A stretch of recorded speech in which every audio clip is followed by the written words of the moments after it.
로마에 가면은 개선문이 있습니다. 이 개선문은 왕이나 장수들이 전쟁에 나가서 승리하고 돌아올 때 통과하는 문입니다. 이때 왕과 그리고 장수들이 이 문을 통해서 의기양양하게 로마로 들어옵니다. 이때 길 양쪽에서는 많은 인파가 승리하고 돌아오는 로마의 군대들을 환영하며 또 환호성의 소리를 칩니다. 그런가 하면은 이들이 전쟁에서 이긴 그 나라의 사람들을 노예로 이끌고 들어오게 됩니다.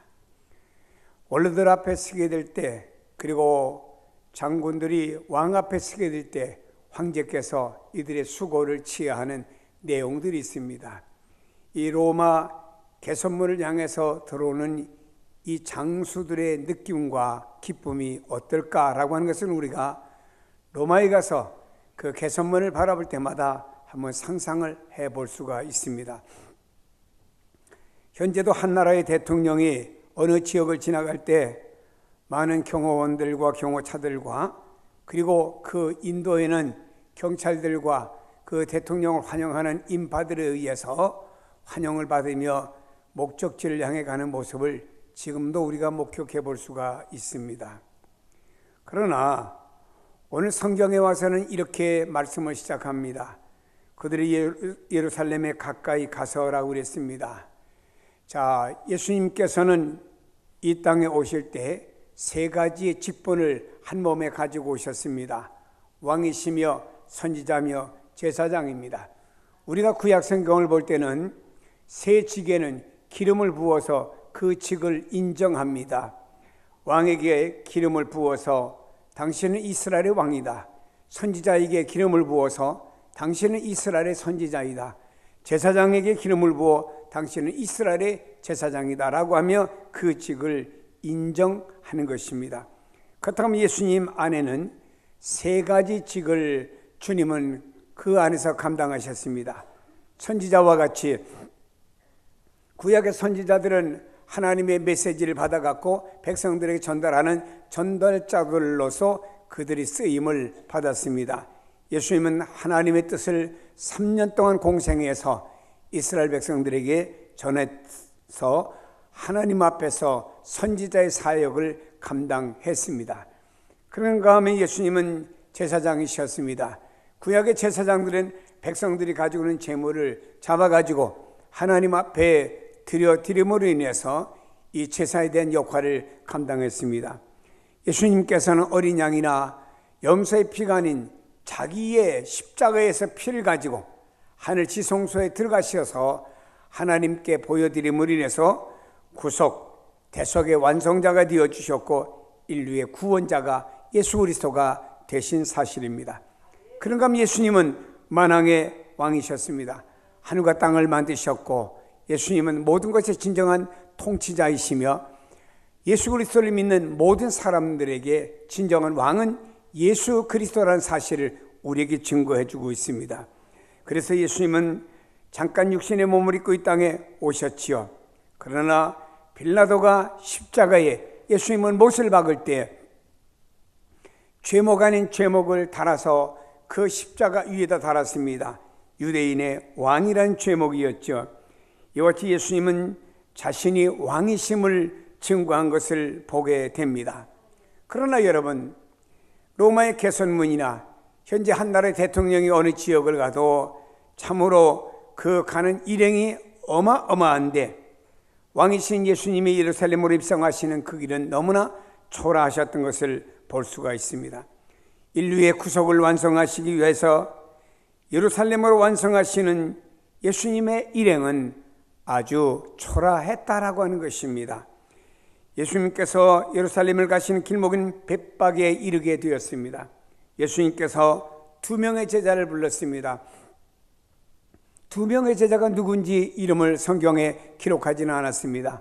어떤 사람 베드로, 요한이다, 혹은 어떤 사람은 또 요한과 야고보다 뭐 등등 이렇게 상상을 합니다만 상상일 뿐이지 누구인지는 모릅니다. 그러나 2명의 제자를 불러가지고 맞은편 마을로 가면은 메인 나귀와 나귀 새끼가 있을 것이다. 그것을 풀어서 내게로 이끌어오라. 근데 만일에 2명의 제자가 왔는데 누가 말하기를 당신은 왜 남의 나귀를 풀어갑니까? 라고 말하면은 주가 쓰시겠다고 해라. 그럼 즉시 보내줄 것이다 라고 말했습니다.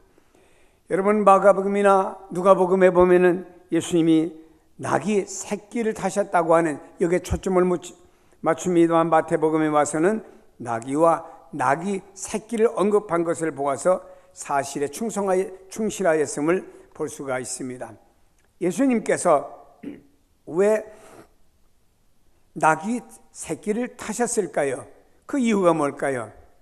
말을 타지 않고 나귀에 또 큰 나귀를 타지도 아니하시고 왜 나귀 새끼를 타셨다고 말씀하실까요? 예수님께서 예루살렘에 입성하실 때 이렇게 이런 다른 짐승을 타지 않고 작은 어린 나귀, 사람을 실어보지라도 아니한 나귀, 여러 가지 짐도 실어보지 아니하는, 훈련되지 아니한, 안장도 없는 이 나귀를 왜 예수님께서 타셨을까요? 오늘 성경은 스가랴 9장 9절을 인용해서 이렇게 말씀합니다. 시온에 따라 크게 기뻐할지어다. 예루살렘에 따라 즐거이 부를지어다. 보라, 내 왕이 내게 임하나니 그는 공의로우시며 구원을 베푸시며 겸손하여서 나귀를 타시나니 나귀의 작은 것 곧 나귀 새끼라 라고 말씀하고 있습니다.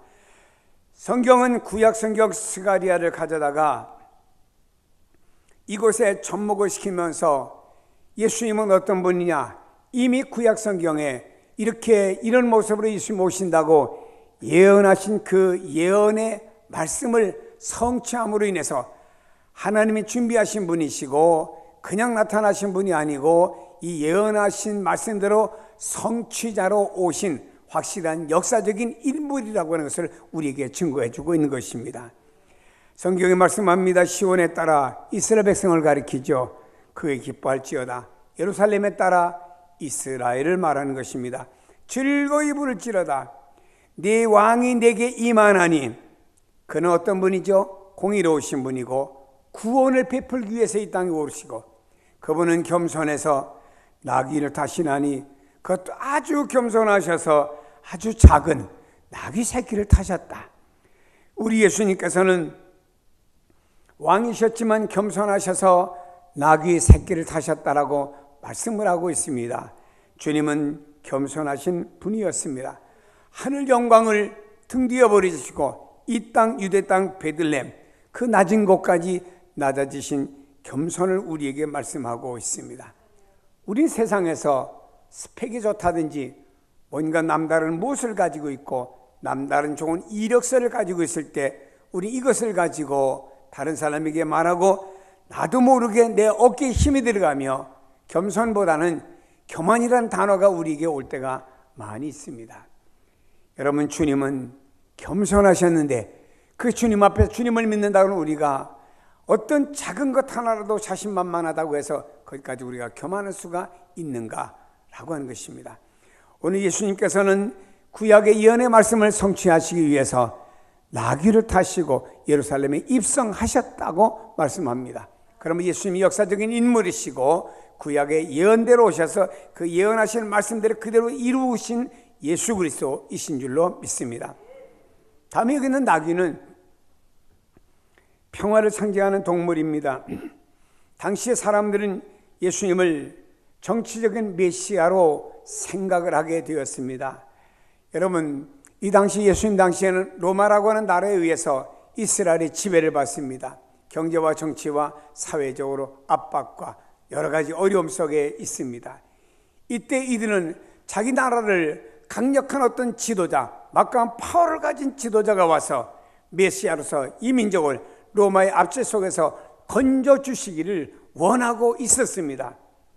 근데 예수님께서 오셔서 기적을 베풀고 하니까 이분이야말로 우리의 메시아가 아닌가 이렇게 생각하며 그분을 향해서 모든 스포트라이트가 다 모아지게 되었고 모든 백성들의 관심이 모아지게 된 것이죠. 여러분, 이들은 예수님을 정치적인 메시아로 와서 이들에게 뭔가 로마를 유대 땅에서 몰아내고 경제적으로 살기 좋은 나라를 만들고, 또 이들은 사회 속에 말입니다, 그 유대 율법만이 이 사회의 최고의 권위를 가지고 진행되는 이런 나라가 되기를 원했던 이런 이들의 마음이었습니다. 여러분, 오늘날도 우리가 예수를 믿는다고 해서 많은 사람들 중에 일부는 말입니다, 예수를 어떤 이런 정치적인 메시아로 생각하는 사람들이 있습니다. 예수님 오셔서 나에게 약한 육체를 건강하게 해주셔서 펄펄 뛰어도 나약하지 않게 해주시고, 하나님 오셔서 내가 예수를 믿음으로 말미암아 예수님 안에서 내가 가난했던 내가 부자가 되어서 흥청망청 돈 좀 쓰고 내가 원하는 것을 다 살 수 있고 내가 원하는 대로 다 행할 수 있도록 보여주면 좋겠다고, 그리고 내가 무엇인가 얽매이지 않고 좀 자유롭게 모든 삶을 살았으면 좋겠다라고 생각하는 사람들이 있습니다. 그렇다고 하면은 유대인들이 정치적 메시아를 구했던 것이나 오늘날 우리가 바라보는 상이나 같다라고 하는 것입니다. 여기 예수님은 이러한 예수님으로 오시지 않았습니다. 오히려 예수님은 낙이 타고 예루살렘에 입성하셔서 많은 주님을 따랐던 사람들과 그 로마 군병들이 보는 앞에서 십자가에서 오히려 처참하게 돌아가시는 예수 그리스도이셨지, 뭔가 예수님의 권세를 가지고 뭔가를 이렇게 역할을 하신 예수님이 아니었다고 하는 사실을 볼 수가 있습니다. 여러분, 예수님은 이 땅에 오시는데 바로 평화를 상징하는 의미로, 그래서 나귀를 타신 겁니다. 승리를 상징했으면 말을 타셔야죠. 평화를 상징하기 위해서 나귀를 타셨습니다. 평화라고 하는 것은 바로 예수님이 십자가를 지시는데, 십자가는 바로 하나님과 인간 사이를 당신의 피와 당신의 십자가를 통해서 평화를 이루시고 화목해 만들어 주시고 인간과 인간 사이를 화목해 만드는 십자가를 지기 위해서 이 땅에 오셨고, 예수 그리스도의 십자가야말로 이런 평화를 가져다 준다고 하는 것을 우리에게 의미해 주기 위해서 예수님은 나귀를 타고 예루살렘에 입성하셨다고 봅니다. 사랑하는 여러분요, 이 땅은 예수 그리스도를 통해서 진정한 평화가 실현되기를 주님의 이름으로 소원합니다. 다음에 메시아이신 예수님이 예루살렘에 입성하실 때 가장 영광스럽게 쓰임을 받은 것은 나귀였습니다. 예수님께서 예루살렘에 입성하실 때 어린 나귀를 내려왔습니다.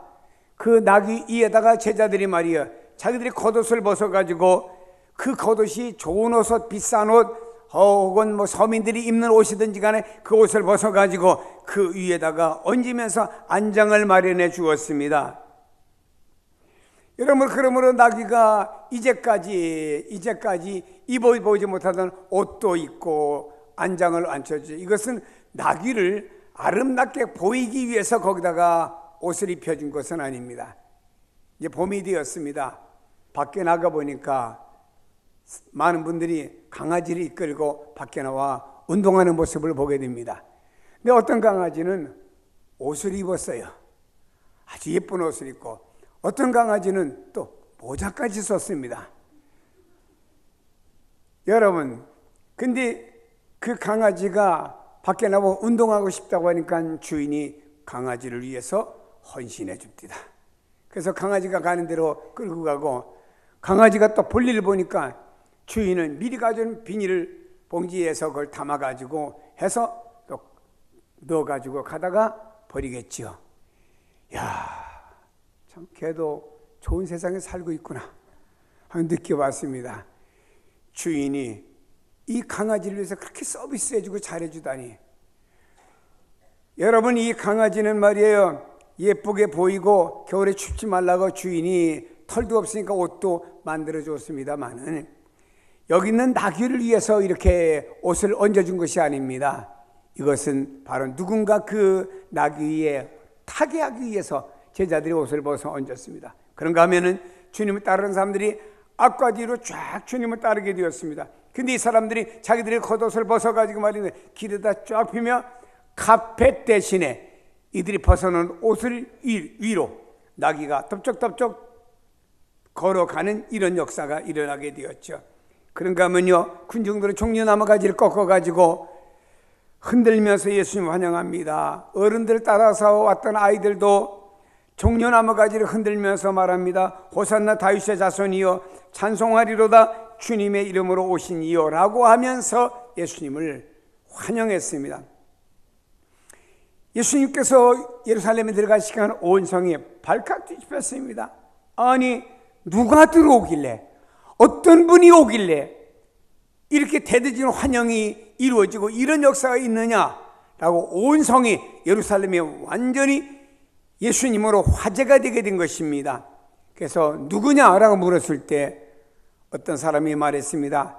갈릴리 나사렛에서 나온 선지자 예수라고 말했습니다. 그러나 여러분, 여기서 중요한 것은 예수님께서 예루살렘에 입성하실 때 단 한 번도 사람이 타보지 않은 나귀 새끼가 쓰임을 받았다라고 하는데 성경을 초점을 맞추고 있는 것입니다. 이 나귀 새끼는 자신도 모르게 메시아, 즉 구원 사역에 영광스럽게 쓰임받는 도구가 되었다라고 하는 것입니다. 나귀를 통해서 인류 구원을 이루실 복음, 예수님을 실현하는 역할을 누가? 나귀가 한 겁니다. 예수님, 복음이신 그분을 나귀가 실어서 예루살렘으로 운반하게 되었다, 이 말입니다. 여러분, 여기서는 말입니다, 사람들이 종려가지 나무를 들고 예수님을 환영했다, 자기들 옷을 벗어가고 길가에 깔았다, 이것이 주된 목적이 아니었습니다. 나귀가, 아직도 사람을 태워보지 않은 이 나귀가 예수님을 태우고 예루살렘에 입성하셨다라고 여기에 초점이 맞춰지고 있는 것을 볼 수가 있습니다. 우리가 가진 것이 없고 자랑할 것이 없다 할지라도 하나님이 우리를 통해서 이 시대도 당신의 뜻을 이루기를 원하고 있습니다. 우리는 나귀의 주인처럼 주님이 쓰시겠다 하면은 기꺼이 드리겠다고 하는 다짐이 우리에게 필요한 줄로 믿습니다. 먼저 여기서 우리가 볼 수 있는 것은 나귀가 쓰임받는 동기에 대해서 볼 수 있습니다. 성경에 이렇게 말씀합니다. 너희가 맞은편 마을로 가라. 곧 매인 나귀와 나귀 새끼가 함께 있는 것을 보리니 풀어 내게로 끌어오라고 그랬습니다. 자, 나귀가 매여 있습니다.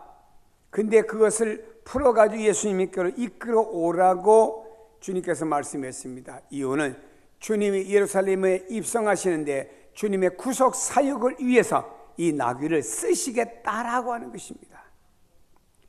근데 이 나귀가 주님께 쓰임받기 위해서는 지금 나귀 애미하고 나귀가 묶여있는 것을 우선 풀어가지고 데려와야만이 거기 예수님이 타실 수 있는 것 아니겠습니까? 여러분, 이 말씀 우리가 한번 영적으로 풀어볼 필요가 있습니다. 풀어 내게로 끌고 오라고 그랬습니다. 영적으로 주님이 쓰시는 사람은 어떤 매임에서 풀리는 은총을 받은 사람이어야만이 영적으로 주님께 쓰임을 받을 수가 있다라고 하는 것입니다. 세상에는 매인 사람들이 너무 많아요. 육신의 정욕에 매여서, 그래서 육신이 중심으로 안목의 정욕에 모여가지고 이건 다 좋은데, 여러분, 이 생의 자랑, 세상의 자랑을 그때 얼마나 많습니까? 세상에 조금만 가져도 다 사람들은 자랑을 하려고 합니다. 여기 사람들이 다 매여 있습니다. 어떤 사람은 욕심에 매여 있고 어떤 사람은 이기주의에 매여 있습니다. 그러니 이렇게 무엇인가 매여 있는 사람은요, 아무것도 할 수 없어요. 만일에 이 나귀를 풀어가지고 예수님께로 데려오지 않았으면요, 이 나귀는 쓰임받을 수가 없었겠죠. 나귀를 풀어서 데려왔기 때문에 쓰임을 받았다고 하면 우리가 뭔가 묶임에서 나야만이 주님을 위해서 쓰임을 받을 수 있다고 하는 것입니다. 사람들이 세상 환경에 매여 헤어나지 못하는 사람이 있어요. 생활에 얽매여서 헤어나지 못하는 사람도 있습니다. 이러다 보니까 영적인 사람이 되지 못하고 주님께 쓰임받지 못하는 사람이 되고 있다라고 하는 것입니다. 그쵸? 세상에 매여갖고 허덕이며 아무것도 못하는 거예요. 우리는 먼저 기억해야 될 것이 있습니다. 이 매임에서 노연하지 않으면 안 된다고 하는 것입니다. 다시 말해, 죄의 줄을 끊고 노연해야 됩니다. 세상의 줄을 끊고 노연해야 됩니다. 이기주의와 고집을 끊어버리고 노연해야 되는 것입니다. 묶임에서 해방될 때 사람은 영적인 사람이 될 수가 있고 평화의 사람이 되고 주님이 쓰실 만한 도구의 사람이 될 수가 있다고 하는 것입니다. 나귀는 태어나서부터 한 번도 안장을 지어보거나 사람을 태워보지도 못했고 그는 짐을 그 나귀가 지어본 적이 없습니다. 이런 나귀가 어떻게 사람을 태울 수가 있겠습니까? 이 나귀가 사람을 태우거나 짐을 실으려고 하면 조그만 짐부터 실어서 훈련을 한 다음에 큰 짐을 실는다든지 혹은 애기들부터 태워가다가 나중에 어른을 태운다든지 훈련을 받아야 될 것 아닙니까? 그러나 아무것도 경험해보지 못했던 이 나귀 새끼는 갑자기 그 어느 날 33세나 되신 장정이신 예수님을 태운 거예요. 그리고 예수님이 가시고자 하는 곳으로 갔고 예수님이 원하는 대로 순종을 하게 되었다라고 하는 것입니다. 자기가 질 수 없는 힘, 저보거나 경험하지 않은 그 짐, 그것을 짊어지고 주님이 원하시는 목적을 향해서 갔다라고 하는 것입니다. 매임에서 풀려나지 못하면요, 자신들이 참 많은 것을 가지고 뭔가 쓰임을 받으려고 해도 안 됩니다. 우리 먼저 풀려나야 됩니다. 우리는 주님의 구속과 또 그의 은혜에 의해서 죄에서 풀림받은 것을 감사하게 될 때 우리 자신을 하나님 앞에 드려 쓰임받을 수 있는 성도가 될 수가 있는 것입니다. 마리아라는 여성은 주님을 통해서 자신의 죄와 과거사, 그의 사람들에게 나타내고 싶지 않았던 과거사, 무언가 좀 감추고 싶었던 이런 과거사, 모든 것들이 주님 안에서 용서함을 받게 되었습니다. 그러니까 자기 자신이 과거에 얽매였고 내가 왜 과거에 실수했을까? 내가 과거에 왜 이런 삶을 살았을까? 라고 후회했던 모든 것에서 예수 그리스도로 말미암아 풀림과 노연함을 받게 되었죠. 그러니까 너무너무 고마웠어요. 예수님이 자기 집을 방문하셨을 때 300데나리온이나 되는 향유를 깨가지고 주님에게 붓는 놀라운 헌신의 역사는 바로 노연함이 있었기 때문에 자기 어마어마한 가정에 갑오와 같으니 300데나리온도 아낌없이 깨어서 주님 앞에 부어드릴 수가 있었다고 하는 것은 노연함이 있었기 때문이라고 하는 겁니다. 또 볼까요? 옛날이나 지금이나 돈은 좋은 것 같아요. 사케오라는 사람은 세리장으로 있으면서 하여튼 돈 버는 데는 귀재였습니다. 사케오한테 돈이 들어오면 나갈 줄은 모릅니다. 사케오의 가정에는 입구는 있었지만 출구가 없었습니다. 많은 도인이 쌓이게 되었습니다. 부자였죠. 그는 생각했습니다. 부자가 되면 다인 줄 아는데 왠지 부자는 됐는데 이웃과의 갈등, 이웃과의 대화 단절은 점점 커졌고 다른 사람에게 손가락질 받고 너무 외로움과 소외감을 누가 사케오가 느끼게 되었습니다. 돈은 많은데 평화가 없구나. 돈은 많은데 자유가 없구나. 돈은 많은데 삶의 의미가 없구나. 뭔가 한쪽이 비었어요. 뭔가 항상 허전합니다. 뭔가 만족이 없어요. 이런 속에서 하루하루 삽니다. 그 어느 날이었습니다. 자기네 동네에 예수 그리스도가 오신다고 하는 소문을 듣게 되었습니다. 그분은 진리를 알지니 진리가 너희를 자유케 하리라. 바로 그 예수가 우리 동네에 오신대. 결국에 그가 주님을 보려고 갔다 뽕나무까지 올라가서 주님을 만났지요. 주님이 사케오야, 오늘 내가 네 집에 들어가서 유하여야겠다. 그 주님을 자기 집에 모시는 그 순간에 그 기쁨과 이제까지 사케오를 짓누르고 있던 모든 것에서 다 벗어나고 자유함이 된 겁니다. 사케오는 어린아이처럼 예수님 앞에서 펄짝펄짝 뛰면서 말입니다. 그 예수님을 모셨고 예수 안에서 자유함을 얻은 것이 너무나 기뻤습니다. 주님이 강요하지 않았습니다. 주님 말씀하지 않았습니다. 주님, 내가 재산을 이만큼 있습니다.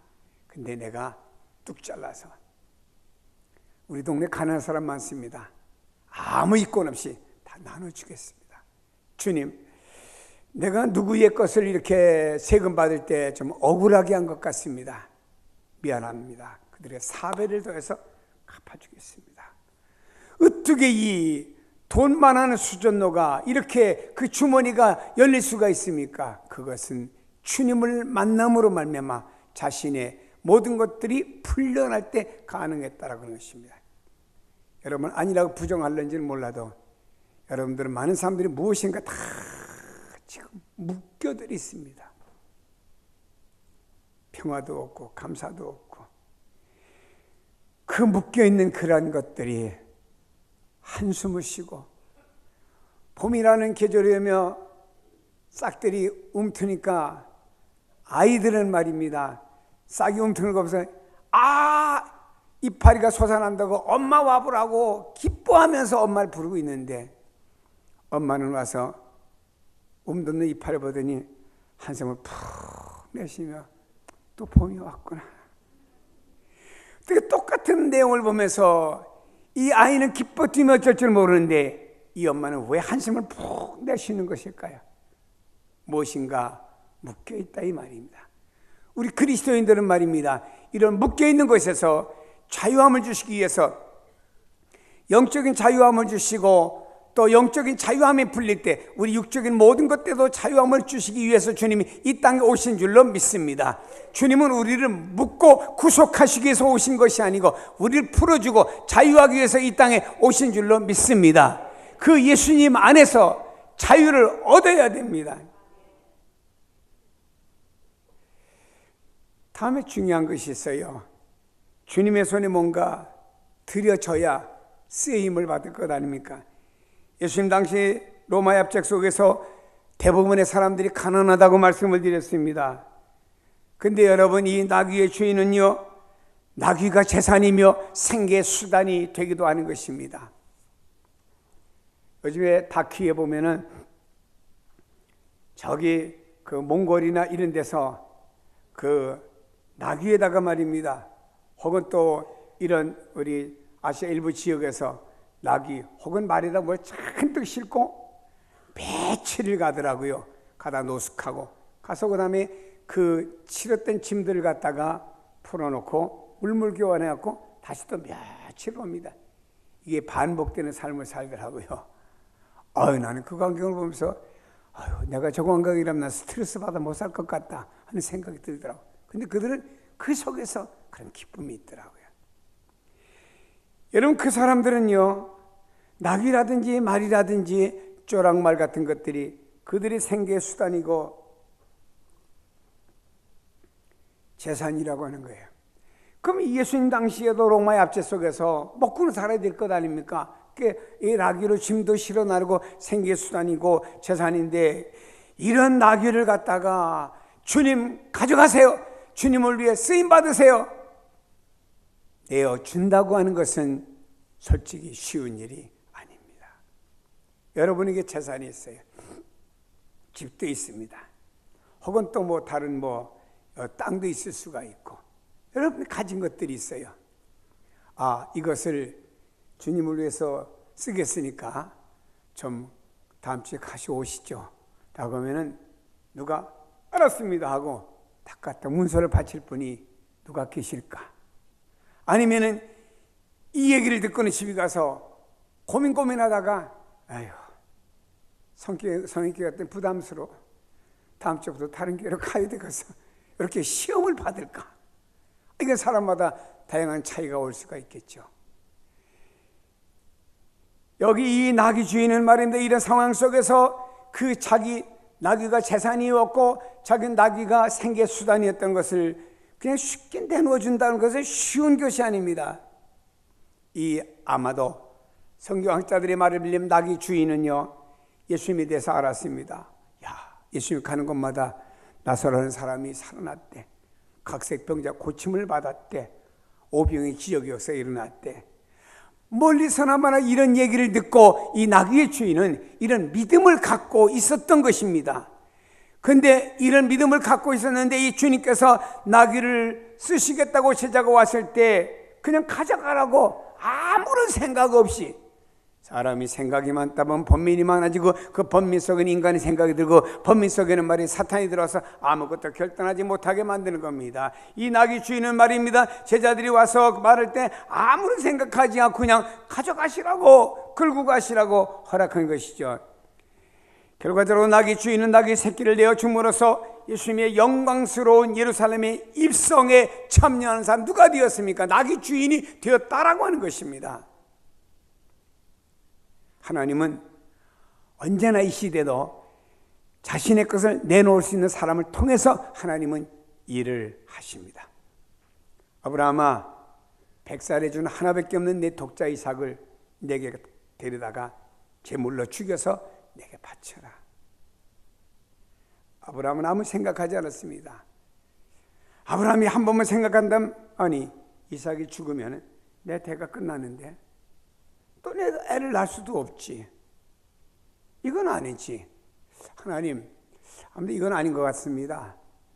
다르게 하시면 안 되겠습니까? 뭐 이렇게 좀 생각을 가질 수도 있겠죠.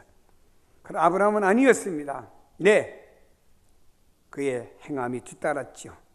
믿음은 행함이 뒤따라야 됩니다. 믿음은 아는 것을 끝나는 것이 아닙니다. 믿음은 삶에 적용해야 됩니다. 믿음은 내가 바라고 할 수 없는 것까지 할 수 있는 게 믿음입니다. 바치려고 했죠. 이랬던 그 아브라함의 헌신을 받지는 않았지만 하나님께서 아브라함 믿음의 조상으로 받은 겁니다. 이스라엘 백성들이 광야에서 모세의 말에 의해서 성막을 지을 때, 하나님 만나주시고 하나님께 예배드리는 성막을 지을 때 말입니다, 자신들이 애굽에서 가지고 난 금반지, 금목걸이 이런 것들 얼마나 자기의 귀중한 그 재산입니까? 이건 여기 걸어뒀다가 막상 무슨 일 때 비상으로 팔아서 무엇을 해야 되는데, 먹고 살아도 살아야 되는데 하고 간직한 것 아니겠습니까? 이걸 다 내어놓음으로 말미암아서 성막을 건축해가지고 이스라엘 백성은 성막을 건축해서 그 성막을 통해 하나님께 제사와 예배가 이루어진 것입니다. 그런데요, 또 반대로 가지고 왔던 이런 금부치를 모아가지고 금송아지를 만들어가지고 이것이 우리를 애굽에서 인도해낸 신이라 거기에 절을 했습니다. 결국에는 저주를 받았지요. 그 무리들은 죽게 되었죠. 여러분, 오늘 우리의 것을 무엇을 위해서 사용하느냐는 매우 중요한 것입니다. 사렙다라는 여인은 지금 이 지역의 가뭄이들의 경제가 말이 아닙니다. 먹고 살 게 없습니다. 마지막 식탁밖에 없습니다. 마지막 식탁을 만들기 위해서 나왔다가 엘리야를 만났습니다. 이 마지막 식탁을 사렙다 여인은 자기를 위해서 차리지도 않았습니다. 자기 아들을 위해 차리지도 않았습니다. 엘리야를 위해서 마지막 식탁을 차림으로 말미암아 이 사렙다 여인은 가뭄이 닿을 때까지 메마르지 않는 복을 받게 되었다, 이 말입니다. 아리마대 요셉이라고 하는 사람은 우리 가정이 이제 앞으로 대대로 내려가면서 가정 묘지가 필요하지 해서 묘지 하나 사가지고 묘지를 잘 꾸며놓고 그 묘지를 결국 예수님이 돌아가시자 예수님에서 기증하여 예수님의 무덤이 되어서 지금까지도 그 무덤이 우리에게 증거가 되고 있지 않습니까? 하나님은 언제나 내 가진 모든 것을 내놓을 수 있는 사람을 통해서 지금도 하나님은 일을 하고 있는 거예요. 하나님은 우리를 통해서 일하고 계십니다. 복음 전파도 우리 통해서 하고 있습니다. 선교도 우리 통해서 하고 있어요. 구제도 우리 통해서 하고 있습니다. 교회 헌신도 우리를 통해서 하고 있는 거예요. 저는 어제 이런 얘기를 들었습니다. 우리 교회 여전대 가운데 막내 여전대, 아주 가장 젊고 이제 아이들 키우는 이 막내 여전대가 모여가지고 딸기를 많이 사다가 이게 딸기 잼을 만들었대요. 그래서 그걸 많이 만들어 갖고 우리 교인들한테 팔아서, 그것도 비싸게도 안 팔고 적정하게 팔아가지고 그 수익금을 가지고 교회에 꼭 필요한 쓰임 받겠다 하는 생각 가지고 이들이 모여서 했답니다. 얼마나 참 마음이 뭉클한지 몰라요. 그래서 그들은 수제 딸기 잼을 만들었답니다. 제가 여러분이 강매하려고 이런 얘기하는 건 아닙니다. 그러나 이 여전대의 성의가 참 갸륵하기 때문에 또 가져가긴 가져가야 될 것 같아요. 또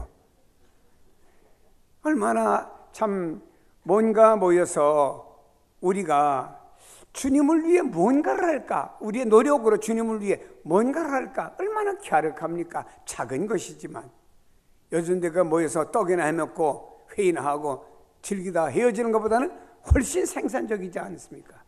주님께서도 얼마나 좋아하실까요? 우리 어떤 집사님은 매주마다 강단을, 여기 전문가예요. 또 자신이 직업이 이런 지역에 이런 내 직업이 있습니다. 매주마다 꼽아서 강단에 갔다가 이렇게 기증을 하잖아요. 내게 주어진 이 기술, 내게 주어진 직업, 내게 주어진 이것을 가지고 강단을 아름답게 하겠다 이 말이에요. 돈 받고 팔겠다는 게 아니고 얼마나 주님 기뻐하실까요? 하나님은 언제든지 우리 가진 것을 내놓을 수 있는 사람을 통해서 일을 하세요. 어떤 집사님은 또 어디가 아르바이트를 하시더라고요. 그러다가 성탄 때가 되면요, 그 아르바이트 하는 지역, 내가 제과점 관계가 있어가지고 성탄이 되면 우리 전 교육자들에게 케이크를 다 사서 주기도 하더라고요. 케이크가 중요한 게 아니잖아요. 하나님은 언제나 우리 가진 것을 통해서 뭔가 일을 하시는 거예요. 하나님은 우리를 통해서 일을 하고 계시는 것입니다. 지금도 하나님은 우리를 통해 일하시는데 내가 아무 일도 안 하고 이러고 있다고 하면은 어떻게 되겠습니까? 하나님 뜻을 이루어드릴 수가 없는 것 아니겠습니까? 나의 이성과 경험에 맞지 않아도 주님이 쓰시겠다 하면은 순종과 헌신이 필요합니다. 지금 제자들에게 말입니다. 배는 재산이고 그물은 직업이고요, 가족은, 패밀리는 더불어 우리 희로애락을 같이 나누는 사람들입니다. 그런데 이것을 다 버리고 말입니다.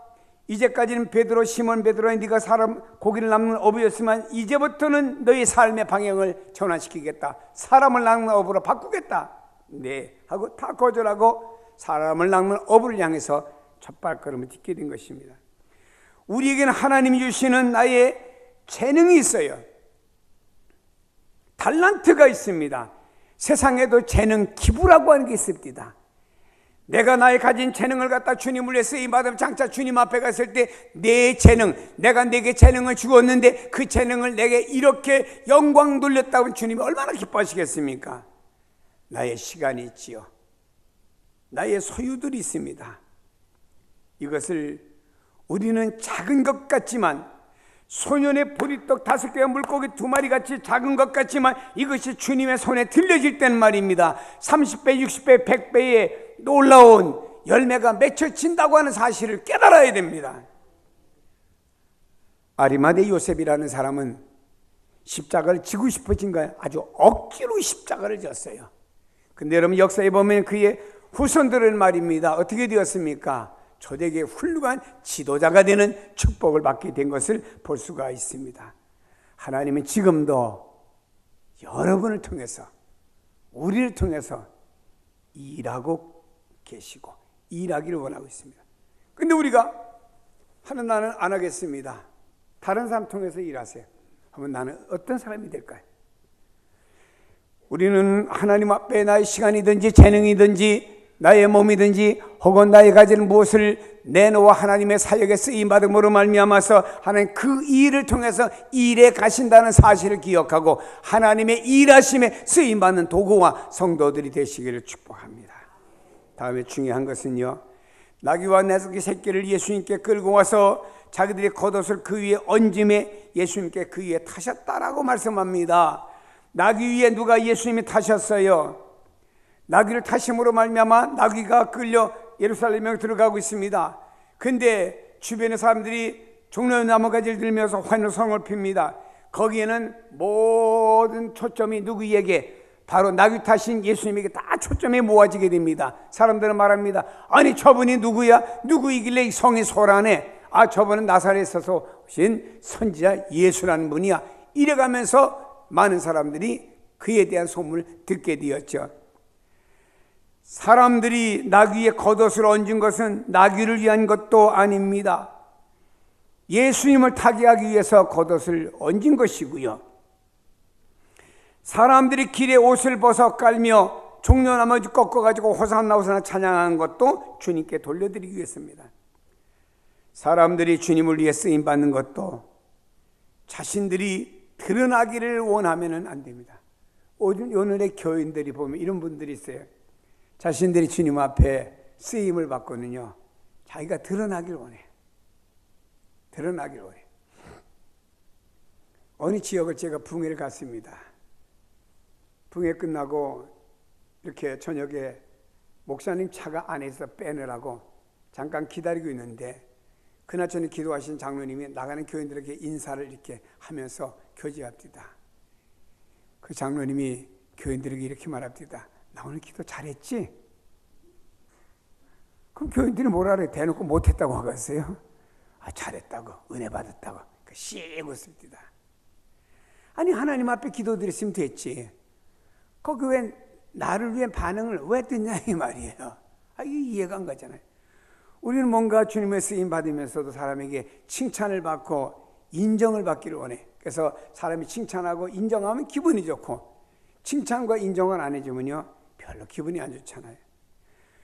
우리가 이 땅에서 내가 가진 자신의 신분과 나의 지위와 나의 명예와 나의 환경을 통해서 주님이 드러나도록 해야 됩니다. 다시 말해, 나를 통해서 주님이 드러나도록 해야 됩니다. 그러므로 나는 낮추고 주님이 드러나고 주님의 가치와 영광이 드러나도록 쓰임을 받아야 됩니다. 그 바울은 이렇게 빌립보서 1장 20절에 고백합니다. 나의 간절한 기대와 소망을 따라 아무 일이든지 부끄럽지 아니하고 지금도 전에와 같이 온전히 담대하여 살든지 죽든지 내 몸에서 그리스도가 존귀하게 되려 함이니 라고 말했어요. 여기 바울이 말했습니다. 살아도 주님이 존귀되고 죽어도 주님이 존귀되어져야 된다 이 말. 그래서 여러분, 어떤 그리스도인이 돌아가실 때 싹 살무니까 울지 마. 내가 주님의 나라에 좀 있으면 들어갈 텐데 왜 울어? 나를 위해서 멋있는 환송곡을 천국에 잘 들어가서 찬양을 하라고. 그리고 객 돌아가셨어. 그러니까 모든 사람들이 은혜를 받을 것 아닙니까? 근데 어떤 할머니가 돌아가실 때가 다 됐습니다. 빙 둘러 자손들을 보더니 마지막 말을 한마디 하시고는 돌아가셨는데, 이 할머니의 자녀들은 장로되시고 권사님도 계시는데 이 할머니가 마지막 한마디 남기고 돌아가셨어요. 막내가 군대 갔는데 와서 얼굴 보더니 마지막은 눈 뜨고 마지막 말을 석가모니여 나를 구원하소서.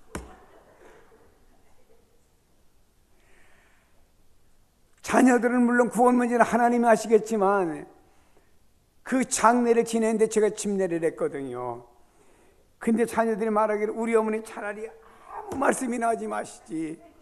그 말씀을 왜 하셔갖고 우리 자손들은 가슴이 이렇게 힘들게 만들어 돌아가시냐고. 바울은 살든지 죽든지, 그래서 여러분 일찍 돌아가시란 말은 아닙니다. 아주 교인들은 꼭 단편적인 것만 딱 잘라가지고 곡해라는 경우가 많아요. 오래 사셔요. 그러나 여러분 죽을 때도 맛있게 자녀들 앞에 얘들아 걱정하지 마라.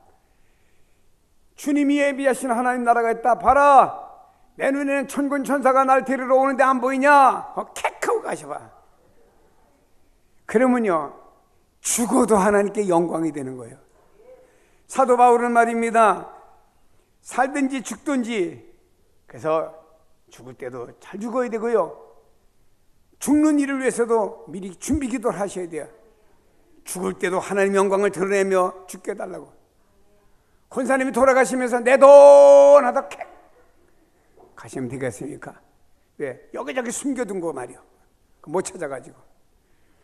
사랑하는 여러분이와 바울은 살든지 죽든지 내 몸에서 그리스도가 존귀 높아지기를 원했습니다. 바울 속에는 세상의 철학이 있습니다. 바울 속에는 지식이 있습니다. 바울에게는 그래도 로마의 힘이 있고 있는 명예가 있습니다. 이것이 드러나기를 원하지 않았습니다. 이것을 가지고 오히려 먹든지 마시든지 무엇을 하든지 이것을 가지고 오히려 주님이 드러나기를 바랬습니다.